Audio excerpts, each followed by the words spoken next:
Yan, eto na yung mga Sea of Mountains, dagat ng mga bundok. Ayan, makikita nyo sa Google Maps.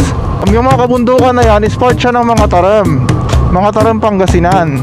So nandito tayo sa Aguilar, Pangasinan. Ilog lang ang pagitan, may tulay sa baba. Ayan, Sea of Mountains. Dumarami na rin yung puno.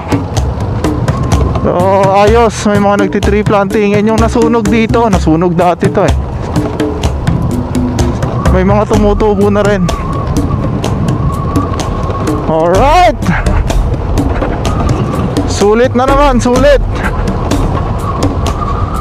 na naman. Ay! Ang ating lakad. May mga tao dito, tumambay, nagpipicture. Uy, marami rin dito. Oh, tignan nyo, ang ganda. Okay, yun na yung ilog, natatanaw ko na. Okay, so hindi natin pwedeng tagusin to. Rough road. Ay, rough road.